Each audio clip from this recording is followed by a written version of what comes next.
Hello there! This is a tutorial on Replit. Replit is an online coding environment where you don't need to set things up to start programming. Its primary purpose is to facilitate seamless coding, collaboration, and experimentation for developers. A project in Replit is called a REPL. You can hit the button here for you to create a project file. After that, you can choose which programming language you want to use. In my case, it's going to be the Python one. You can also choose from the different templates, and then you can give it a name. Like, for example, here, my project. And then you can click on Create REPL. On the left, we have the dock where the different files and folders are going to be kept. And directly under that, we have the tools where we can use our different instruments for carrying out the project.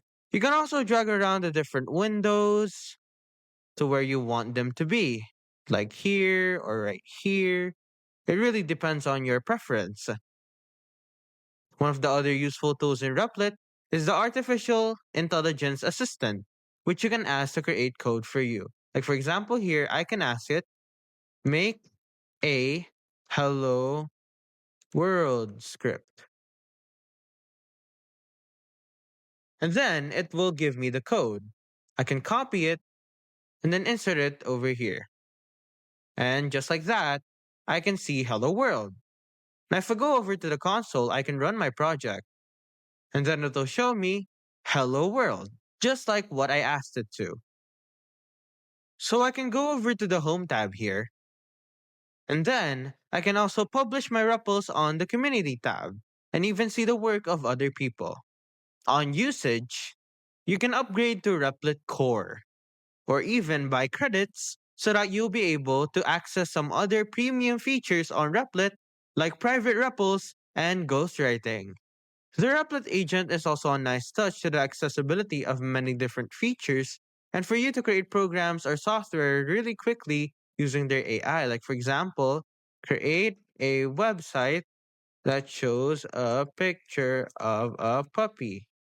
Now, of course, it's going to request a payment method for you to upgrade it to Replit Core, which is basically more features for an amount of money. It's basically like a Netflix subscription. But if you do have access to it, it will give you all of the files that you need, and in order for you to create something really, really cool. Like, for example, here, I will get a website that will show a picture of a puppy. Now, Replit is a coding environment where you can continue to create code without having to get into the intricacies of having to create databases or even other files because it just creates them for you. You can also share the REPL to other people so that they can collaborate with you in real time. I'll just show you that. So you can go to my project and then click on invite, and then you can invite people by username or by email. This is so that you'll be able to collaborate on it in real time. So any project, be it Python, HTML, CSS, Java, you can do it in Replit. That's it from me. Make sure to like, comment, and subscribe. Thank you for watching.